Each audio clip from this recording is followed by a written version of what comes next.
right, good afternoon, everybody. And again, thank you so much for your patience here while we got stuff sorted out.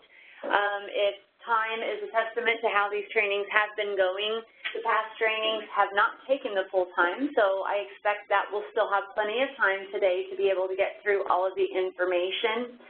So I want to welcome you. Again, my name is Heather Wood here with the Division of Behavioral Health. Most of you probably recognize my name as it's been associated with the centralized data system here now for a couple of years. So I really want to thank everybody for joining us this week for different trainings. Today's focus is going to be on really capacity, and when we're talking about the capacity reporting, that process that you all are going through now with the regions where you submit information on a weekly basis about capacity available at your agency and capacity used at your agency, and then how that breaks down by region. And so that's going to be the focus. But one of the things that I want to start off with also is that when we initiated the centralized data system, our goal has been to bring information, all of the different disparate data sources that we had in place across different needs that had come up over the years into one centralized data system, one central location where we would be able to not only have information entered in, but also being able to have a comprehensive system to allow for reporting and to be able to help ensure consistency across the regions and across the state. So capacity and waitlist, when we first rolled out the centralized data system, was not quite in shape where providers and where regions and where the state here at DBH really felt like it was going to be at a point where we were able to use it in a meaningful way. We've done a lot of work. Jennifer Staten, who's going to do our presentation today, she worked extensively with our team, our network team, and also the regions. We solicited through the regions and also a survey different provider input about different capacity formulas, again, to gain consistency. And we've gotten formulas agreed to and nailed down and finalized across nearly all services. And so really when we're thinking about what services we are wanting to have entered into the capacity system in the CDS, we're really talking about those that we've come to agreement on those formulas for capacity available and used. And so when we have different tools, and Jen will hit on this, as that information is and becomes available, you'll have further confirmation about what those services include. That being said, we also want the regions to be able to reserve the right through their contracts with you. They may have some other services that they are requiring or other processes beyond what we would be expecting in the CDS that for their own reporting they want you to be able to have in place as well. So with that, we're going to go ahead and get started. I just want to mention July 24th is when all of the different July updates are going to be in place in the system. The CDS will be down over that weekend prior to, so beginning at around 5 p.m. Central Time on Friday the 21st of July, the system will go down and will be down in order to be able to bring the changes across to production. So it will be live and ready for you on Monday morning, July 24th at approximately 8 a.m. So that being said, we'll go through the training and Jen will walk us through what you can be expecting to see in the capacity. Today we will also have a brief demonstration that I'll give you actually in the test environment to give you more of a walkthrough of what that looks like. We've had training prior this week and have additional trainings to come on the Medicaid link. So that's the only update for July that will not be active on July 24th. But everything that you'll see today would be expected to be available for you and for you to be able to begin checking. There will be a small time frame of August where you might be having two different systems that you're working simultaneously as you're testing the CDS, but we do want for all the expected services to begin entering the capacity information into the centralized data system instead of the manual Excel spreadsheet. Coming in September, we will no longer be accepting those. And again, that means that we won't be receiving that information on the waiting list information either, so you will need to make sure that you are putting that information into the wait list function of the CDS as well. So without further ado, again, I want to thank you and welcome you. And Jen, thank you for your help with our presentation today. Thank you, Heather. Good afternoon, everybody. So we'll go ahead and jump in. We use the first slide. So if you've been in on the other presentations this week, we've already talked about waitlist and the expectations for that. Right now, the process for reporting the people that are waiting is, as Heather said, the spreadsheet, and that's also how you send in your information for capacity used and capacity available. So we'll touch on the waitlist process really briefly. Next slide.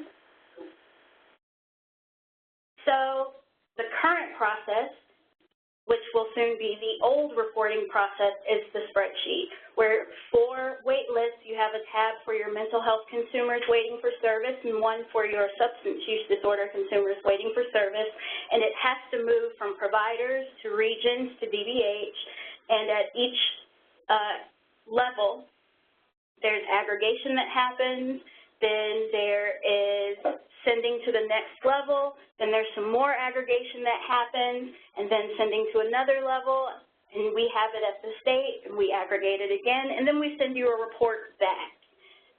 All of that takes time and resources, so moving to the new reporting process in the CDS means that providers can put in their count, or excuse me, put in their consumers when they're creating the encounters, click add to waitlist, and everything's in one place at once. So providers can see who they have waiting, regions and DBH can see everyone per their permissions who are waiting. And all you have to do is click the button to be able to see that. Much easier process. And then if I might just quickly add, one of the things that is yet to be developed are the actual reports for this. And so as we are working towards September, we're going to be really interested in being able to get that feedback from regions and from providers about how to best set up those reports. We have some ideas, but we really want to hear from you all about what that should look like or what would be beneficial to you to be able to best utilize that information on a day-to-day basis. That applies both to the wait list and priority information as well as the capacity. Next slide, please. So when we're talking about capacity and utilization, what we're really saying is how many slots or beds or whatever we're counting do you have, and then how many did you use? And the utilization is actually the percentage that the calculation results in. So how many, we'll say, beds that you use was divided by how many beds you have available. And keep in mind, for us, we're talking about week to week, since that's our reporting schedule. Next one, please. So when it comes to capacity, the current, which will soon be the old reporting process, is just like the process for reporting wait list, where it moves through each level, it aggregates, and we send out an email that has a summary report. Next slide. And the process will become much easier, basically 2 steps. Providers will enter in their counts each week, and it will be available in the system to be viewed. And as Heather said, we'll talk more about reports and what those will look like in these coming weeks. Next slide. So on the capacity, on the provider capacity and utilization, we're going to just go over the instructions for how it will be used in the CDS, and then once we get to the end of the presentation, we'll go into the system and actually look at it. So here's a quick overview. On the provider capacity available, we're talking about the entire location, so all funding sources for the week that we're talking about. So you'll see a drop-down, you'll select your provider. If you have access to several providers, most provider locations just see their one, so it'll be auto-populated. And then you'll see a drop-down for selecting the week that you're reporting on.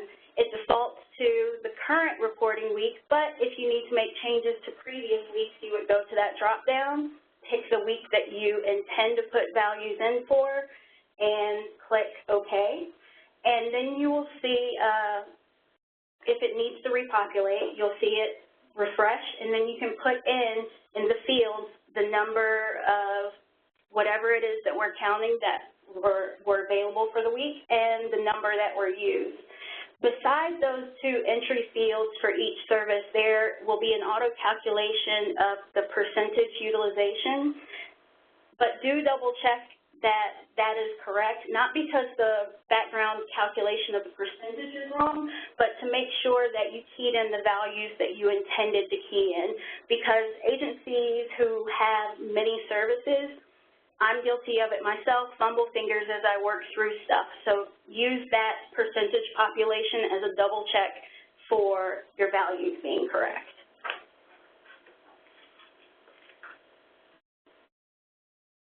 So when it comes to putting in region capacity available and use, it's pretty much the same as what you would do for provider capacity.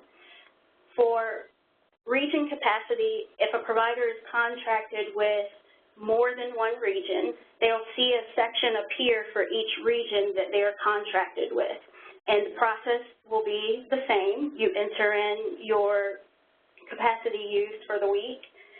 If you happen to, for some reason, have access to more than one provider location, you will have to switch between them in the drop-down because the form that you will be entering these into is specific to that provider location. So, again, if you happen to have access and are responsible for entering capacity used and capacity available for more than one provider location, make sure you check that you are entering into the correct one. And, of course, always save. Same thing that you would see for provider capacity, that auto calculation. You'll see that in that column beside your region values that you entered. But, again, double check to make sure you've entered what you meant to. So one really cool thing is, when we're talking about capacity available, agencies pretty much know what that is.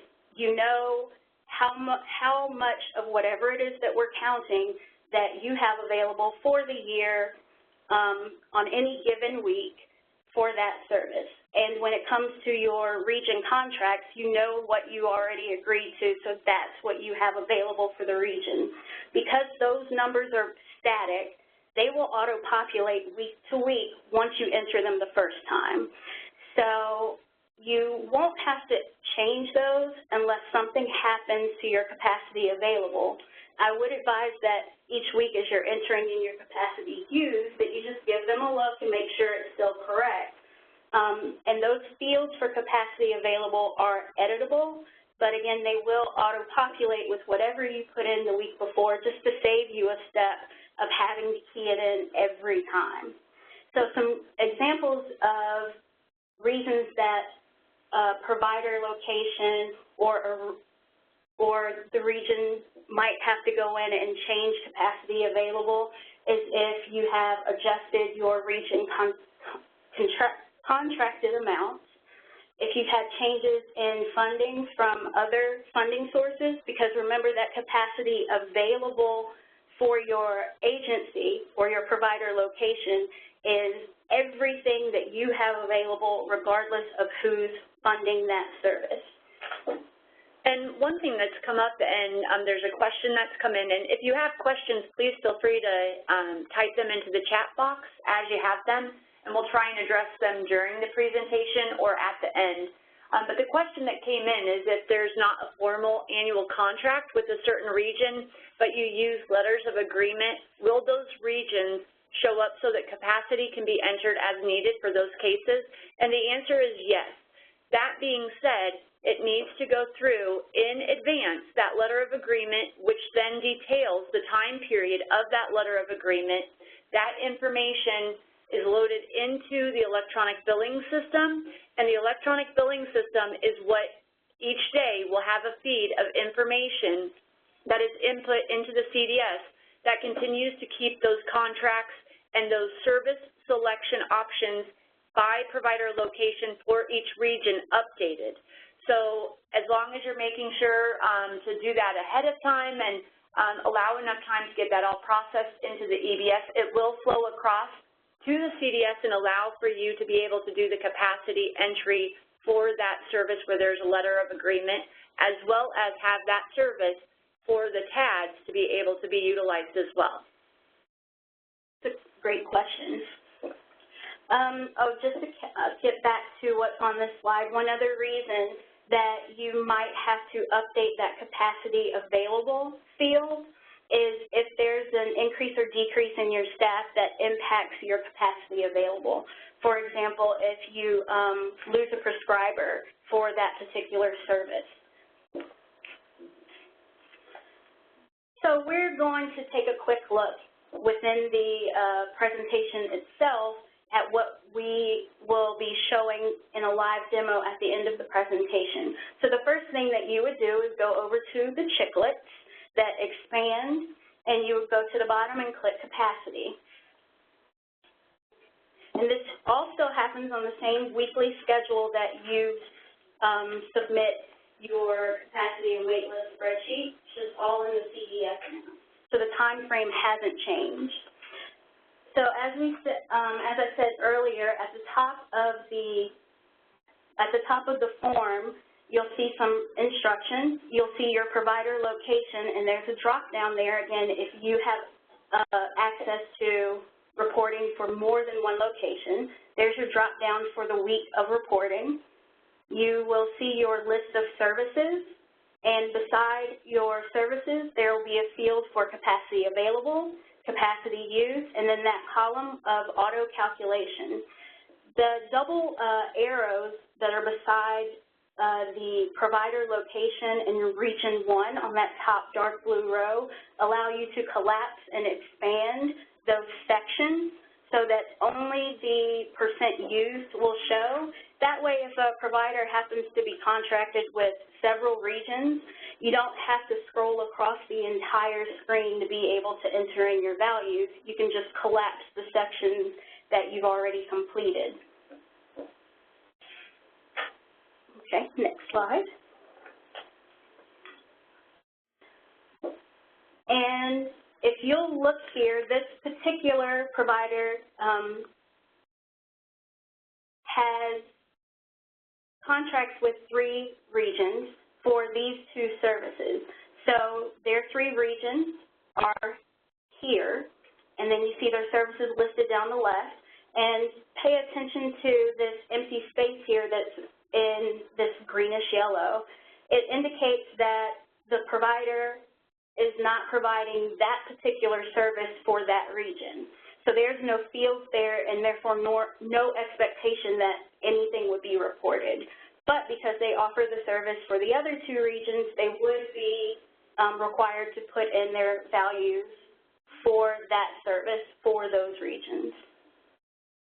Next slide. Again, the capacity available values for the provider location and the contracted regions, or the region contracted, the region contracts will auto-populate once you fill them in the first time, but do look at them just in case you know that there's something that might need to change, if there's something that's happened that has affected your capacity available. Next slide. When it comes to your capacity used, those are not auto-populated from the previous week. You will have to put those in each week. Next slide, please. For agencies working with or contracted with multiple regions, again, you'll see a section for each one of your regions. You can collapse and expand those as necessary. So one question that's come in is if you have perhaps multiple providers or a contract that you may have had multiple contracts with multiple regions, but then perhaps one of those periods ends, or if a provider is no longer being contracted with, again, that information is reflected within the electronic billing system, and those changes are updated there, and so then will become updated in the system as well based upon the time periods of that cutoff. So, for instance, if a contract runs through the end of November, the capacity and the information would be available up to that time point, but not following.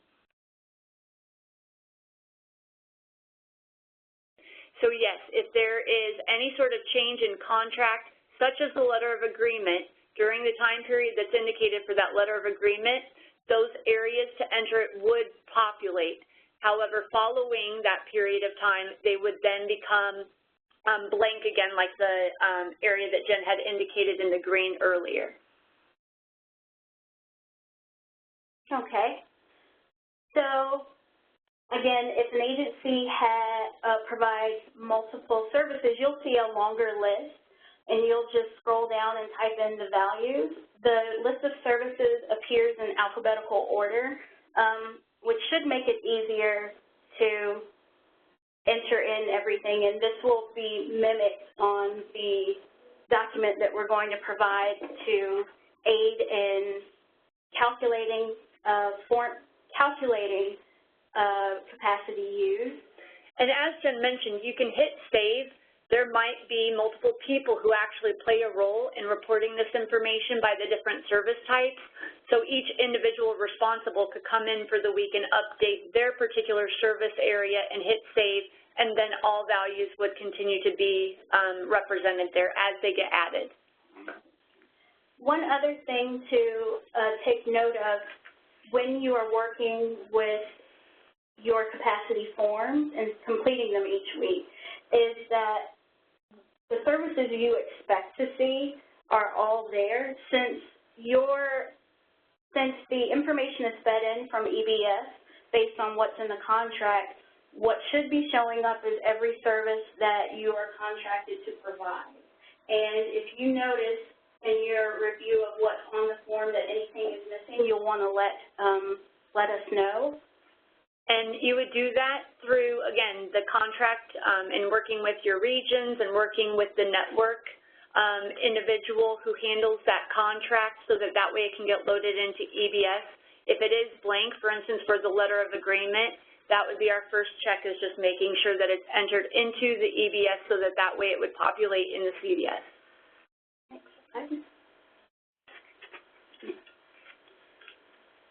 So we will be offering some tools to assist in entering your capacity use and calculating your capacity available. We are going to have a spreadsheet template that we're calling a capacity calculator, where you will be able to enter in values, and it will calculate your capacity available and or capacity used depending on what the particular service is. Let's see. There are certain services that have formulas that are unique to that service.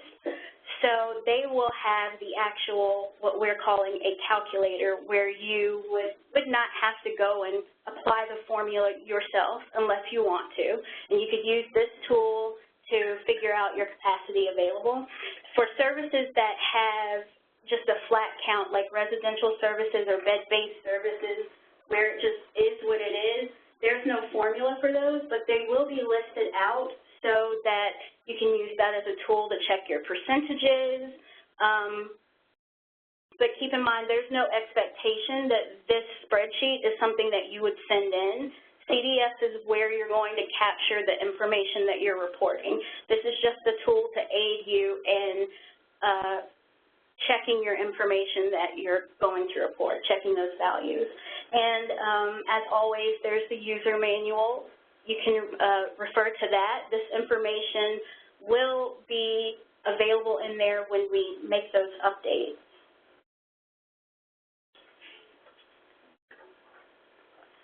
One thing that I think is really great about the capacity form is as you put in your values, there are steps in the background that will help you identify when your capacity, when your utilization reaches 90% or exceeds 90%. You'll remember that at that 90% mark, there's an expectation that you're taking note of that and just being aware of it. So the system will highlight that value in yellow to draw your attention to that and to make sure that you're aware that your capacity has approached that threshold. And we have received one question about specific service types and whether or not capacity will be there. Everything that is a service contracted will have the opportunity to enter this information in. We will be confirming, however, with regions, those that we at the state for Division of Behavioral Health reporting are requiring which services are actually required to be reported into the system. But beyond that, again, the regions might have additional ones that they would further communicate to you. That would be an expectation for their capacity review. The spreadsheet will be available on or before July 24th when this goes into effect and is available. And again, it'll be available for you to begin using, and we want for you to be able to practice, to be able to ask questions, to be able to test out the spreadsheet, and then have conversation with your regional and agency super users. And then we'll have additional conversation with them just to ensure that everything's working prior to the September transition that will officially then mark the end of the current process. One other really helpful thing that's going to, or that appears in the form, when you are entering values and your total capacity is greater than your provider capacity, for example, I'm entering in my agency's capacity used, and my value was 27, but my actual capacity available for the entire agency is 25. Well, you can't have used more than you reported that you have available, so it'll let you know that those numbers are mismatched. And so when Jen's saying used, not the capacity used, but across those region contracts that are in place for available capacity. So for instance, here in our example, if there are 3 contracts with Region 1, Region 3, and Region 4, the available capacity in total across those region contracts cannot exceed what the overall provider location available capacity would be. Thank you for correcting that, Heather. So yeah, there's a very helpful flag that will appear when you click Save to let you know if the numbers aren't valid. And we've got a question just about, again, the expectations on the spreadsheet versus the CDS. The CDS will be available to get in and basically kind of test and play around with and start to transition and make that transition, but also because there are those tools, you might also find it helpful to be in preparing the spreadsheet. But we are asking that you do continue through the end of August to provide that spreadsheet on a weekly basis to your regions that you submit it to, and then to us, so that way we have a definite break in when we are making that transition from one to the other. But again, we want to make sure that you all are being set up for success and that you've had ample time to be able to ask questions and for us to just make sure that there's not anything that we've missed in this whole process, and so that that way everything is very clear in terms of what is required by September.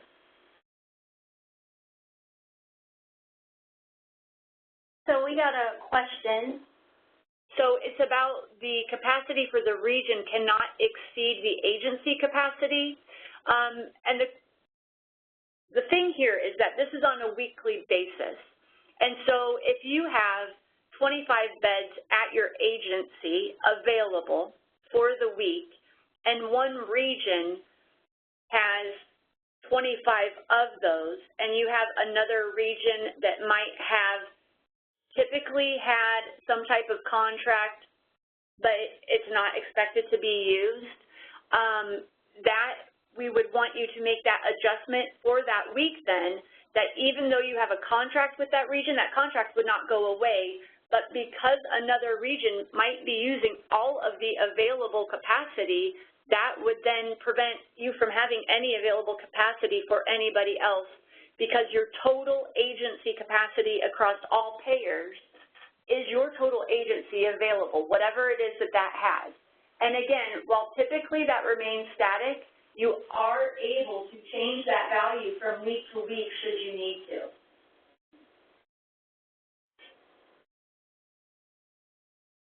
All right.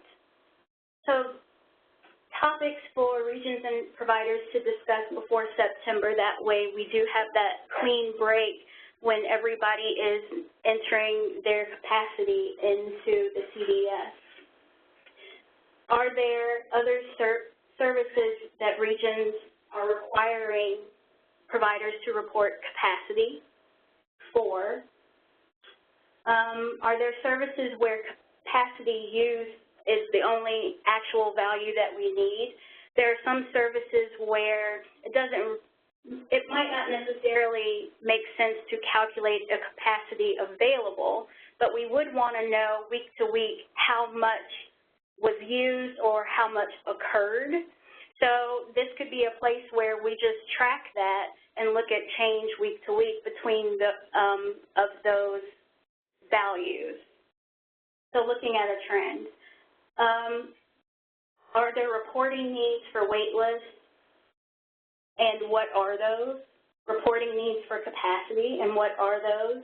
And in this next month and a half, we want everyone to get into, well, once the spreadsheet calculator is out, get in there, play with it, make sure that it's calculating things correctly. Also in that document, there will be a tab in there where all of the formulas and all of the services are listed collectively. So you can use that as a reference to make sure that you're clear on what the expectation is when you're reporting that value. And Heather, if you talk about that. One of the other things that might be a different approach to how you've typically been handling your reporting for capacity, even though we have different tabs for mental health and substance use in the current process, one of the things that is going to become kind of abundantly clear are some of these splits for services like outpatient between mental health and substance use.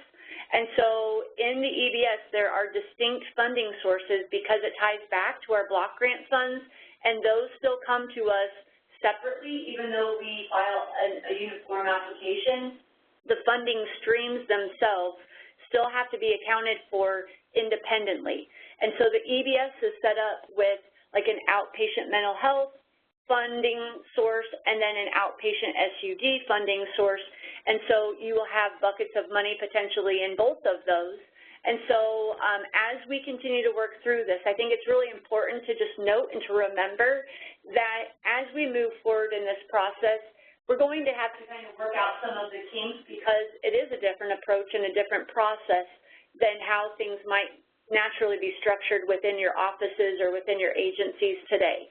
And so just again, thinking about how and working with the regions to determine what that looks like for your capacity then being split across those two types, being mental health and SUD, for outpatient, if in practice, really you think about them fairly collectively, this is going to force you to think about them more independently. And we know that that's just going to take some time, so that needs to be part of that conversation leading up to September 2, so that that way when you go to put in your information and make that transition, you know and you're clear about the capacity available for mental health outpatient versus the capacity available for SUD outpatient. There are some different ways that you might go about that, and so again, talking through and working that out with your region staff. We also had a question about the manual, and the manual that is in the CDS system documentation section right now has not yet been updated. Our partners at H4 and Orion are working on getting everything updated. We've just finished testing and everything in the test environment, and so we're working to have our code freeze now, and then they will begin working on all of those different updates in the manual, and we hope that it will be up and available shortly, probably after the beginning of August. But these presentations are being recorded. The PowerPoint and the recording both will be loaded into the system documentation. So if you want a refresher and to go through again, certainly that will be available for you to use as a resource as well.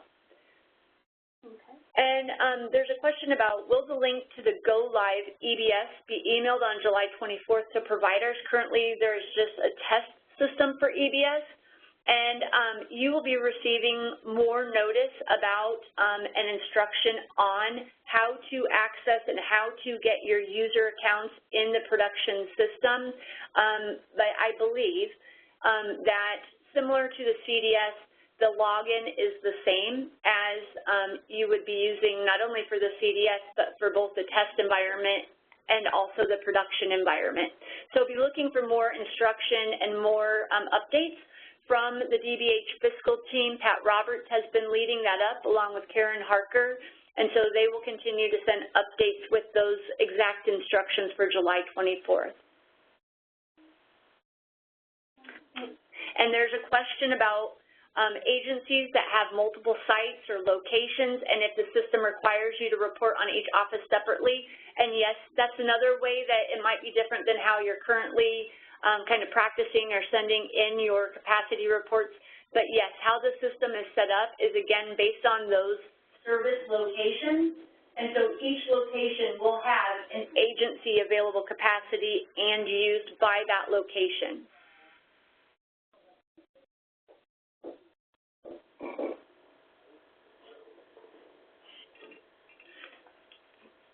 So another question has come in about when you have multiple contracts for a service with multiple regions, but one region is using all of your available beds. So for instance, if you have two contracts with two different regions, and if you have 35 total bed capacity at your agency, and say you have, for instance, one region is contracted for 5 beds and the other one is contracted for 25 beds, and then 5 beds are from a different payer source, you might have a case where the available versus the used, your available is still based on your contract with that region and what the expectation for the contract would be on a week-to-week basis, but your capacity used for that region for that week may be exceeding what was available, or your capacity available for that region based on the contract and based upon the other expected allocations for your other payer sources.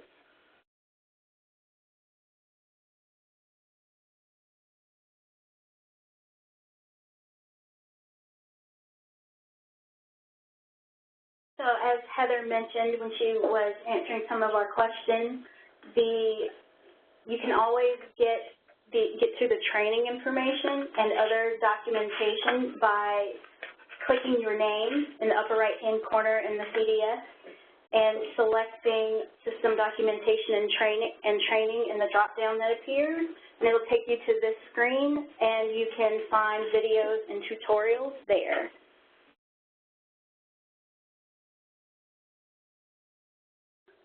So just to reiterate, during September, regions and providers should be working on making that transition. During August. Yes, during August, thank you. Sorry, I'm a month ahead. But during August, to prepare for September, regions and providers should be working on making that transition from reporting their waitlist and capacity information on the spreadsheet to doing it in the CDS. Heather mentioned, and I want to reiterate, that please, during August, continue to send in your spreadsheets, but as of September, do be entering everything into CDS. Next slide. If you need any help, you can reach out to the Orion Help Desk, and you can get there through the CDS. If you go to the upper right-hand corner, the same place where you would go to get to system documentation, click your name and then click Contact Help Desk. It will take you to a screen where you can enter in your question and your information there. You can call Orion or you can send them an email. I know we've mentioned it many times, but do not send PHI in any of your written contacts. Use the encounter number to refer to that consumer.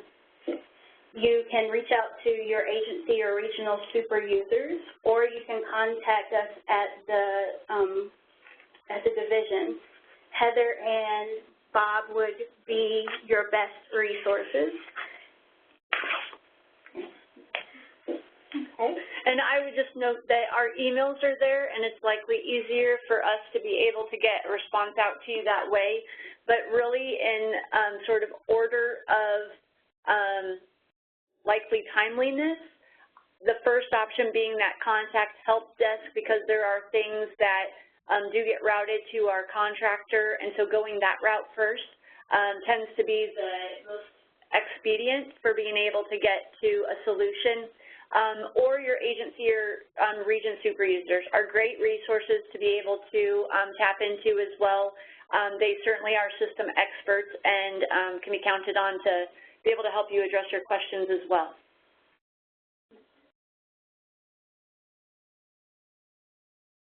So that wraps up the presentation. So one of the things that we're going to do is Jen's going to walk you through an example and just give you sort of a view shot, if you will, of the capacity calculator so that you have a sense of what to expect. Again, it's in an Excel document, but there are some things that are locked down and there are some areas where data entry can be put in, and that helps then to assist the calculation. So I'm going to go ahead and I'm going to share our screen here so that way we can pull this up and Jen can walk through and we can give you an example to be able to understand how the capacity calculator will be working. Okay.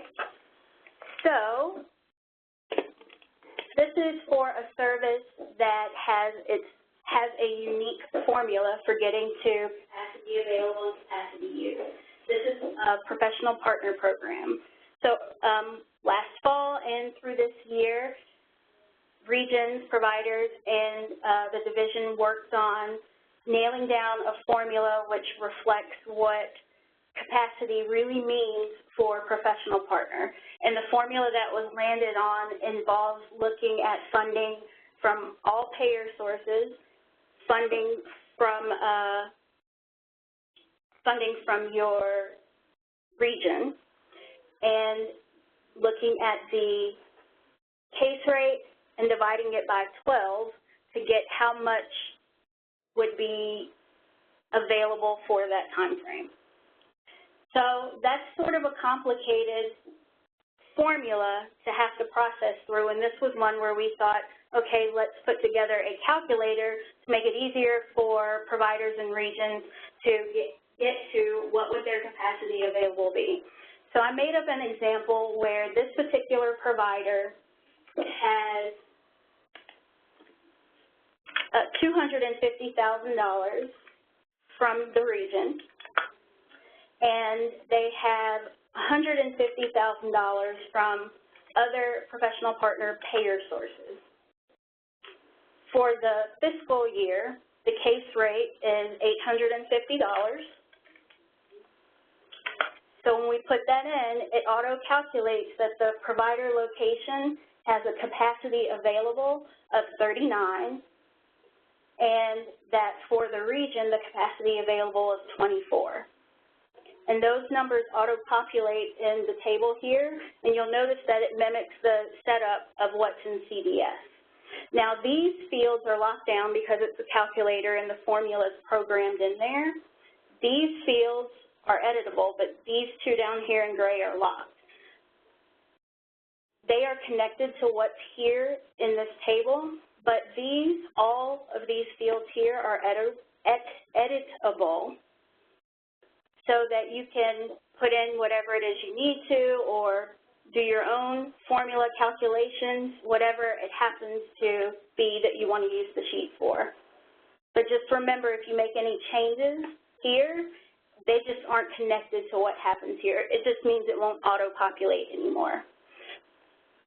And one of the other things just to note is that as this is a resource that's available or will become available in the system documentation and training section of the CDS, you will be able to pull it down and save it out onto your desktop. And then during, if you do have cells or something that end up getting messed up, you can always go back out to the system documentation and pull it down again so that way all of the formulas would be back in place for you. Okay. And Heather is going to take us through a live demonstration in the test site of putting in the data. All right, so this is our test environment, and I know that we've mentioned this on different trainings, but some of you out there might be new. One easy way to know if you're in the test environment or the actual production environment is are these diagonal lines. That's the indication of the test environment. It also can be determined on the actual address of the website. We've got the TST in between our DBH CDS and DHHS when it is, in fact, the test environment. A reminder to individuals, the test environment is just for fake data. Don't be entering in real data into this environment. This is an environment that we can use for training purposes and that you can use to explore functionality. But again, the intent is really that this is data that we're able to use for training so that way there's no PHI that's discoverable or that's exposed. So only put in real data in the actual production environment. So this is our home page, and as always, you can always get web support here, but you use your Active Directory login and password, and you have to put in the correct password.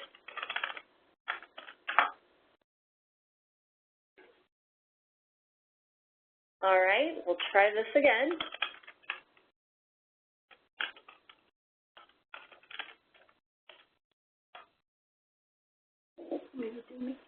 Yeah, weird. All right, so Jen's going to log us in. I'm not sure why I'm being logged out, but okay.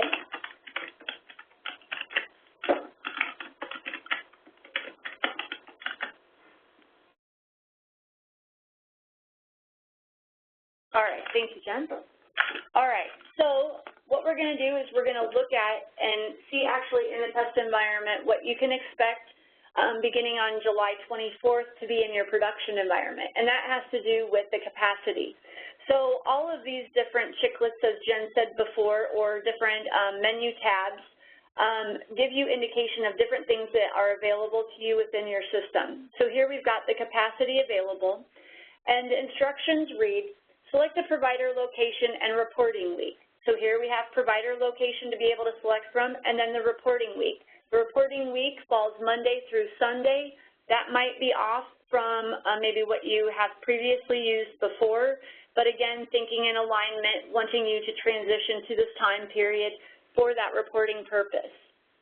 For all services listed, once you pull up the selected location, you'll enter the total agency capacity available and total agency capacity used from all funding sources, as Jen mentioned before, during the week selected.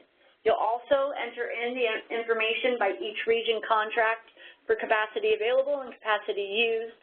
And then the percent used, as Jen had mentioned, would be auto-populated, but do double-check that just to ensure that you've put in the correct numbers and haven't accidentally transposed your available and capacity used.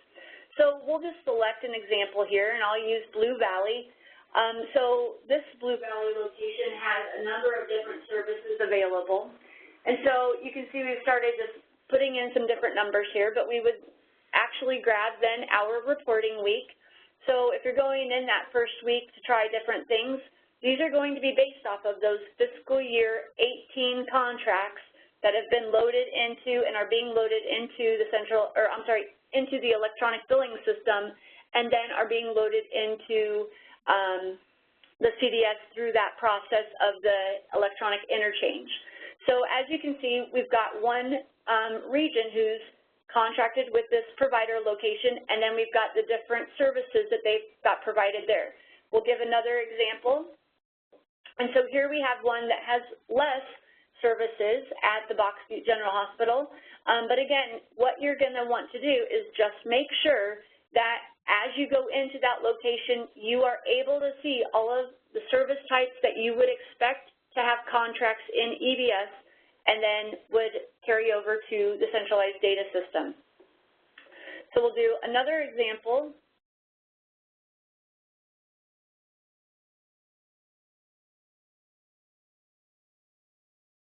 So here you can see we've got different ones that are broken up into dual disorder, residential, mental health, and SUD. And I know this is an area that has had different questions that come up, like, well, which one do I choose? And as we have been given instructions as it relates to the centralized data system, it has been, what is that primary diagnosis? And being able to have it be reflected there because of the reporting needs or mental health versus SUD with how reports are pulled together, and wanting to make sure that that's calculated within that. That being said, for like our block grant purposes and counts, dual disorder, we have a couple of different areas where we pull all of that together in order to account for individuals who are receiving mental health and SUD services. But when it comes to the capacity, there's some decisions that are going to need to be made.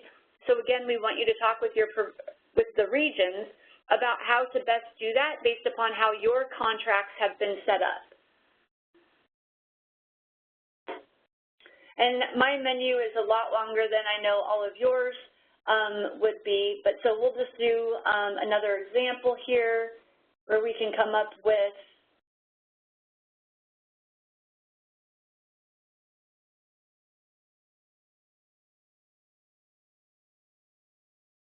and just showing you some variety here that we've got, but also wanting to find one that we can use where we've got the multiple locations.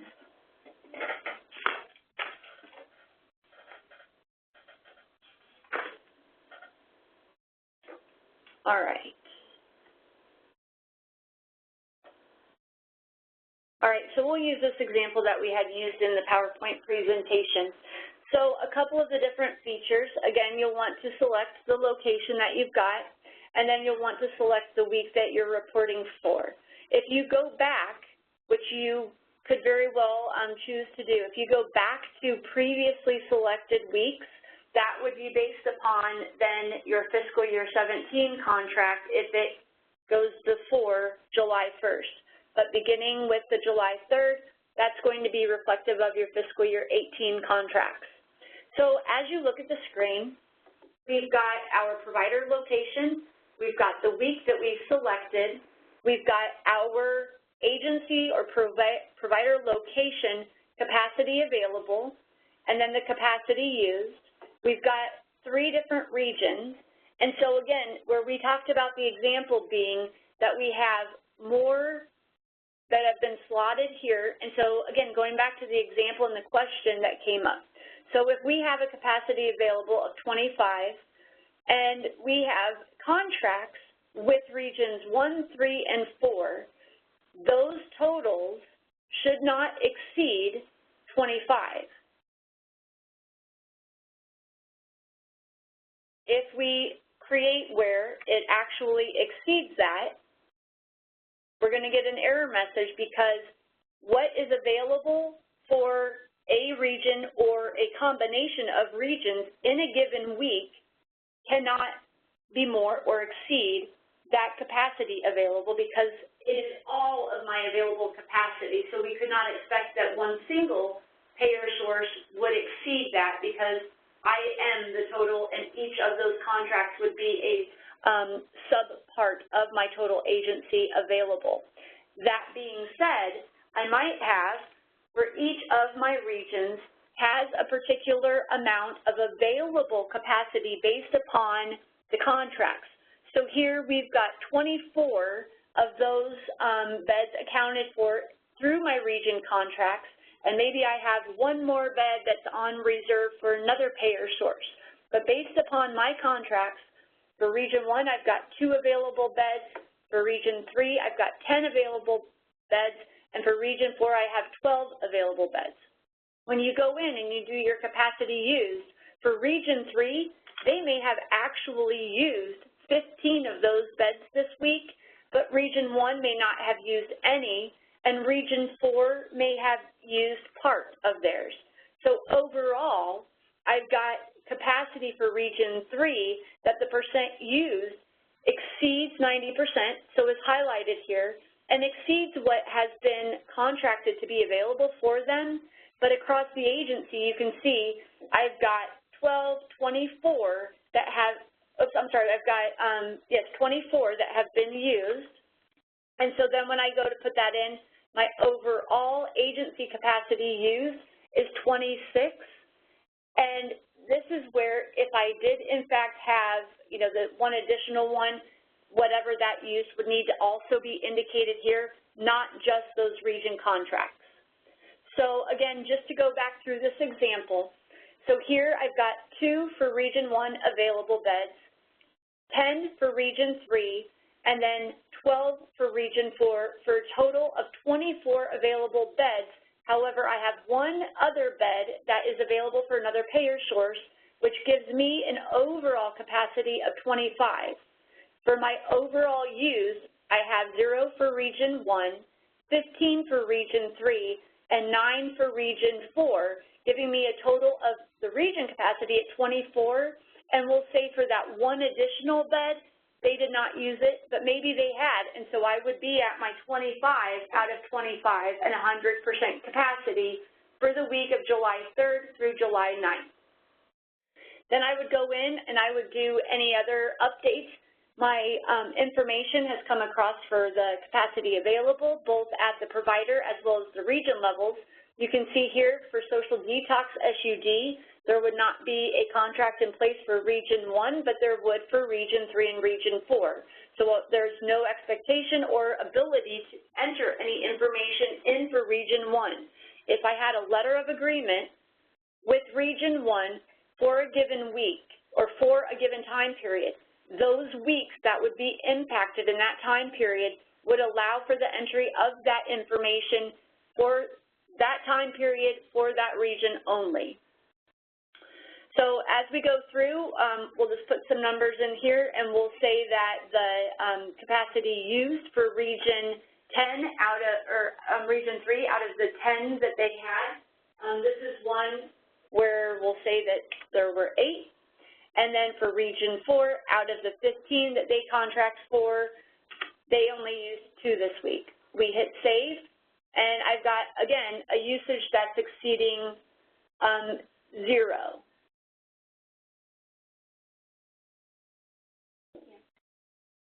Because I have not yet put in my capacity used for the provider. So here where I have capacity used, but I haven't put that yet for my provider location capacity used, these combinations of my region capacity cannot exceed the provider location used. So again, it's again a reminder, and it's helpful for me to be able to see that.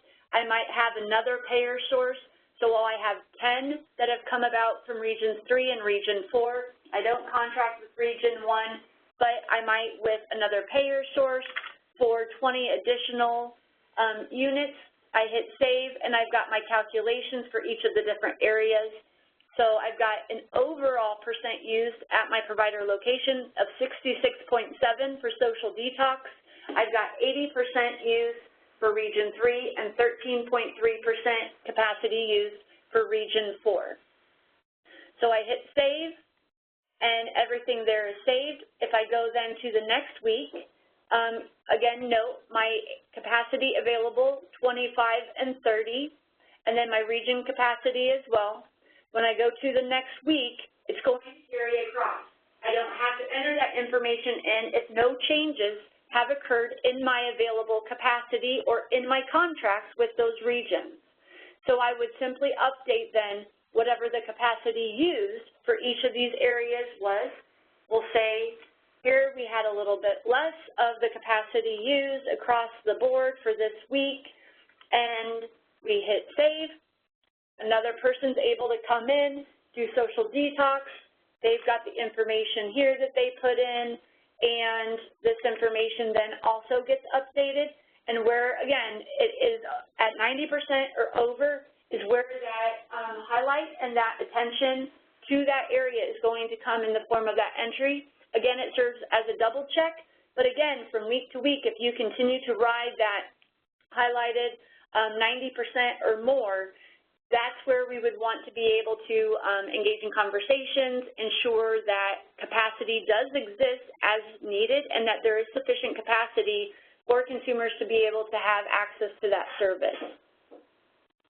All right, I'm going to jump out just real quickly from saving my screen, just so that that way I can actually look to see if there are some additional questions. So we have a question that says, to clarify, the services will be preloaded when we go to input data. Yes, that is correct. Similar to how you have services preloaded into when you begin a new encounter and also preloaded onto your tags report. So for the services that you're able to select from, those are the same service types. Everything gets fed over now, and this is effective and it's already in place. Even though the EBS production is not up and live for you all, that is where those fiscal year 18 contracts have been loaded, and that is where the information is coming from that electronic billing system into the centralized data system currently. So if you ever see any services that are not in your drop-down list that you would be expecting for your location, and you have access to that location and you cannot find that service, you need to work with your region network person to be able to help ensure that it, in fact, is a contract expectation and has been put forth to the EBS so that that way everything is in sync and available, and you will be able to be paid through the EBS for that system. That is the one thing that I do want to mention. Not every contract comes into the CDS. There are perhaps some services that are not consumer or individual based that you do get paid for, and that might still be within the contract and might be in the EBS, but it would be an EBS only type of contract payment that could be made. And the agencies are responsible for putting in the information on the capacity form, but the services will be preloaded and pre-populated for you as you select your location.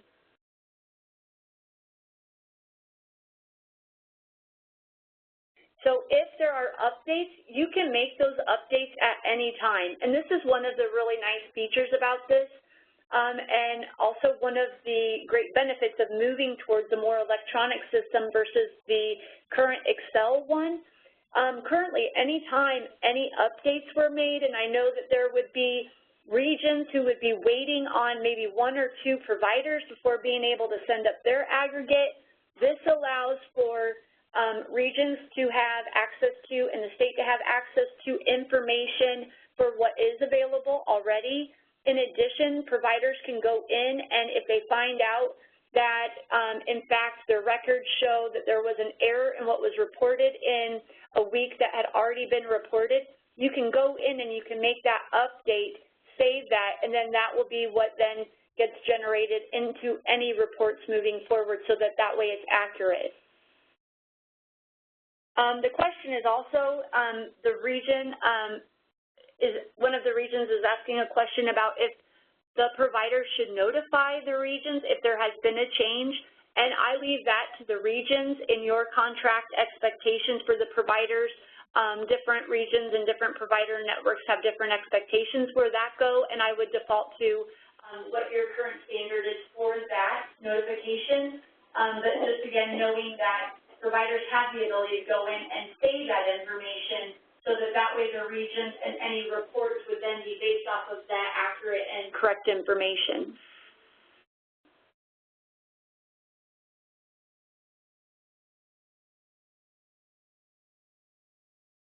All of the different services, there's a question about the detox beds and if someone is there for part of the week. And so all of the formulas that are in the spreadsheet that are required by the state will have formulas and have description of what those units or slots or beds or what that available and used would be described as.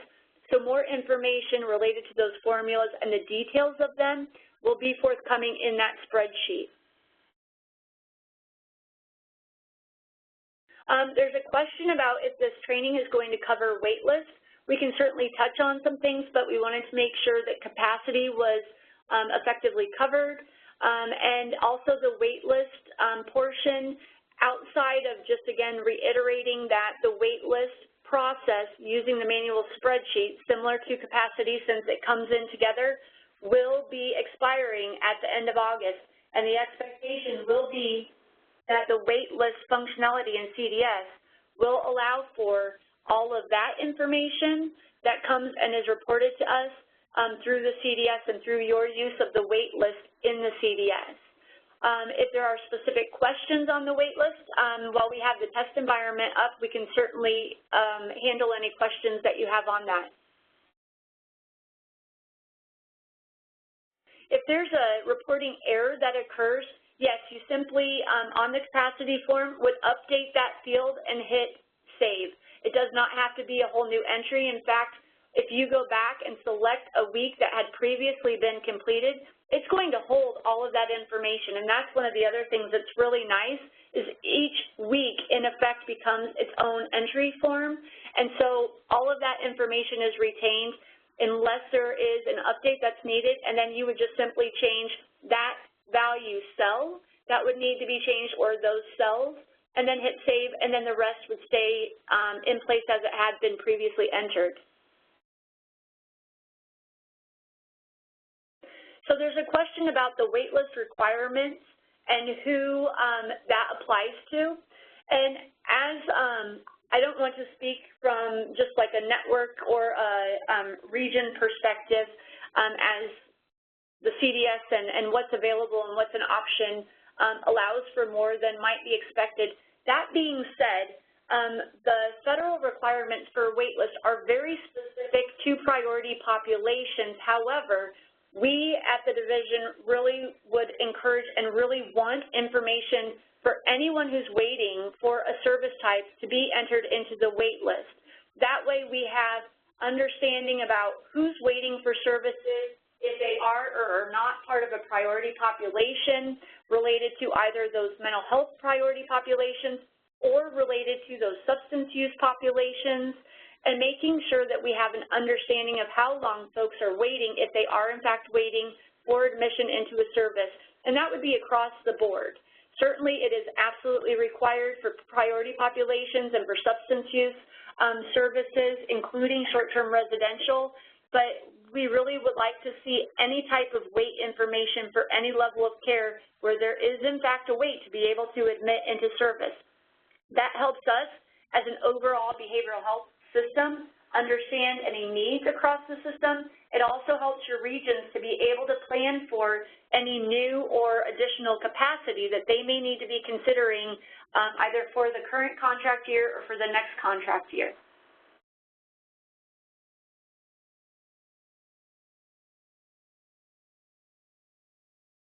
So with that, concludes all the information that we have, but we'll stay online here in case there are more questions that come in. We certainly invite you to. We've got the test environment up that if there are questions specific to capacity or to the wait list, we're happy to address those and to answer those. We'll stay on for about 5 more minutes or so.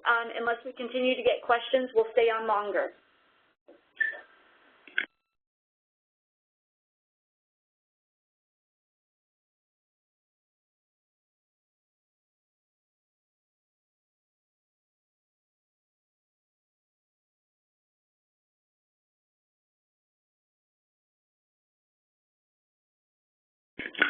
And I do see a lot of people jumping off, so just real quick, I just want to thank you on behalf of Division of Behavioral Health for joining us for your time today, and for being able to just have an opportunity to walk through this, and in advance for your work to be able to make that transition a smooth transition. Certainly, again, if there are questions that come up, I would encourage you to talk with your region or agency super users. In addition, there are the different resources that will become available in the documentation section, and also we've got folks here, myself and Bob included, that would be available for you to give a call or send an email to as well.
All right, we have a couple of more questions that have come in, and so we'll touch on those. So one is that the wait list and whether or not that reflects folks who might have some barriers that they're working through before they can come into treatment, and kind of distinguishing between a working wait list, but how many are actually ready to come in.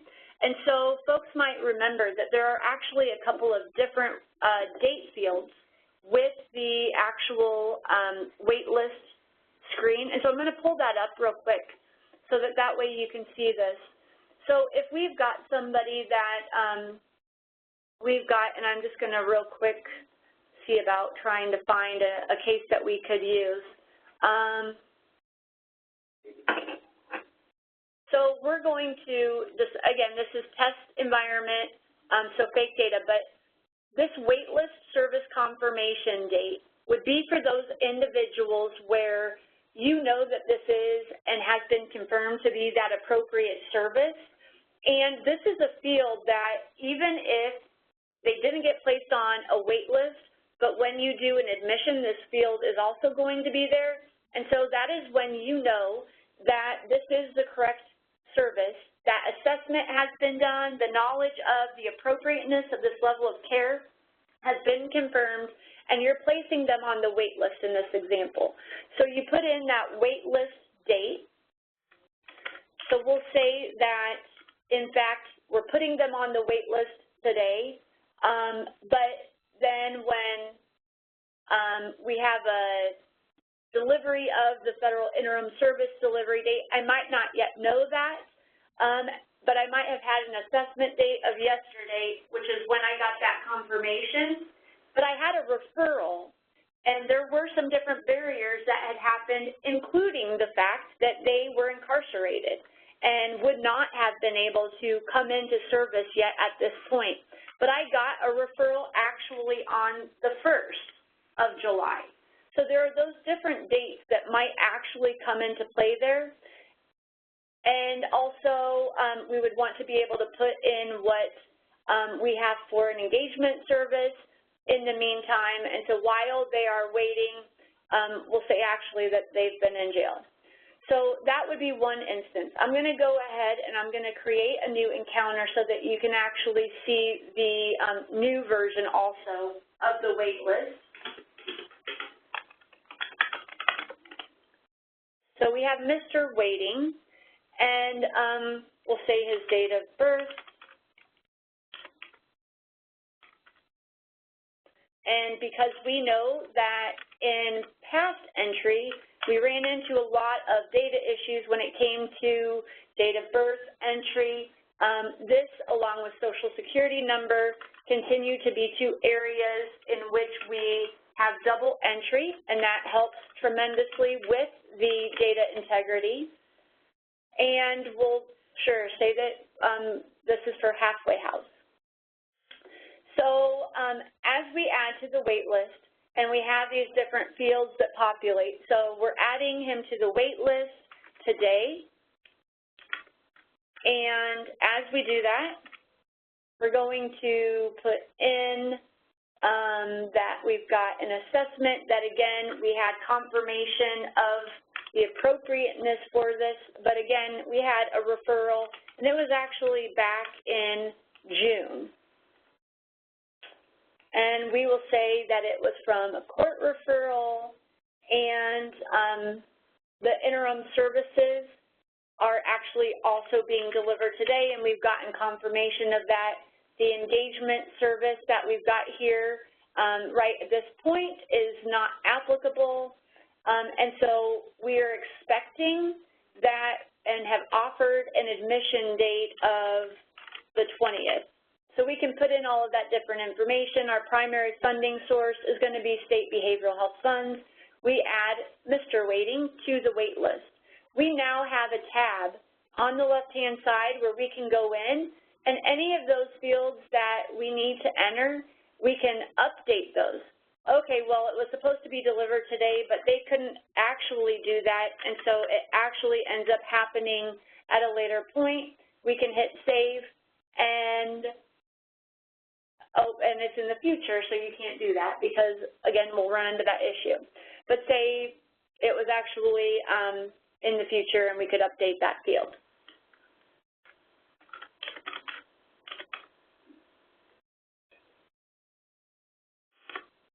So we'll save that back. But anyhow, so you get the point. So you're able to go in and you're able to update that information as you would expect to.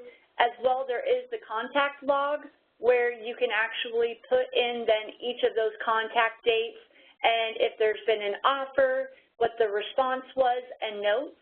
And based upon that information, when you go to remove the person, that may have impact here as to whether they couldn't be located, whether they admitted or have been successful at a different level of care, or any of the other reasons that might have taken place, including admission to the program, which is always great when we've got that admission date and moving them in on that successful removal from the wait list. So I'm going to go back to see if we've had any other questions.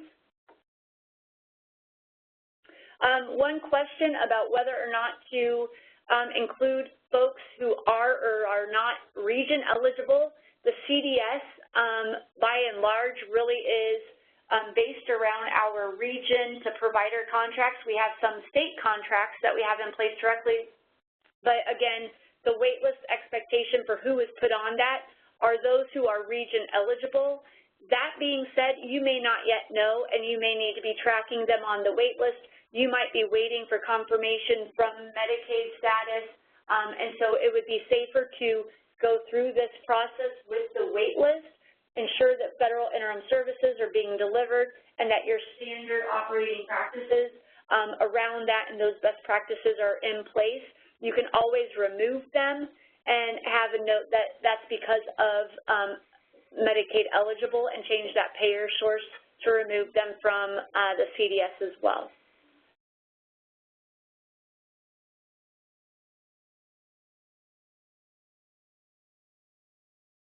And again, if they're found to not be region eligible, you can actually go and you can remove that encounter from the system so that way it's as if it never existed, thus eliminating any of that Social Security or PHI information for those non-region eligible folks.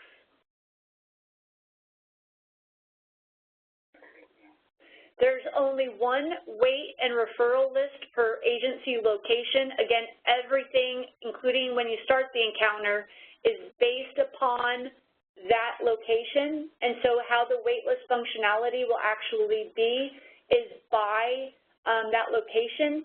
That being said, If there is interest in being able to tally across locations, we do have what we call parent organizations, and that would be then a recommendation that I would want providers to discuss with regions about some recommendations for reporting on the wait list.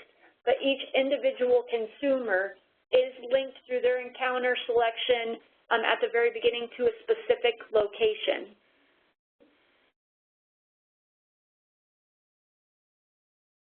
If you have access to the test site, you are welcome to get in there and to practice to your heart's content prior to July and up through the end of the day on the 21st. But then we don't want folks to be in over that week so that way all of the changes and updates can get rolled over to production.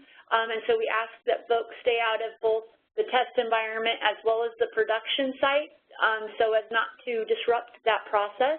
But then it would become active in the production site then on the 24th. But certainly, if you would like to and have access to the test site beforehand, you're welcome to be able to either request that permission for the test site, or if you already have it, go ahead and you'll be able to have access to and can double check your contract listings and play around with the capacity functionality.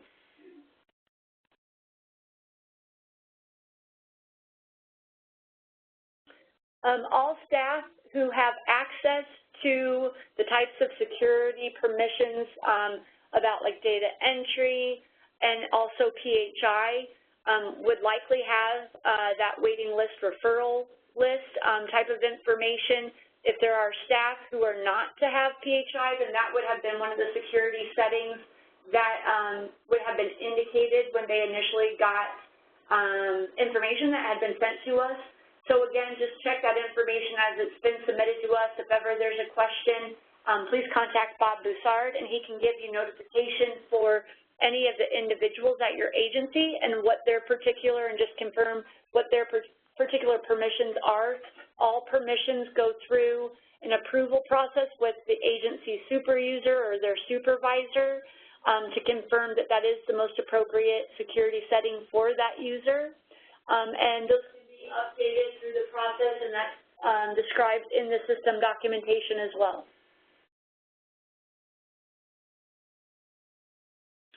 The test site is actually the same site. I'm going to share the screen here real quick. The test site has the same web address as the production site. However, in between where it's DBH CDS and DHHS, you simply put in -TST and then keep one. There's already one dash, but you insert the other dash, TST, and that will take you to the test environment, of which you may or may not have access to.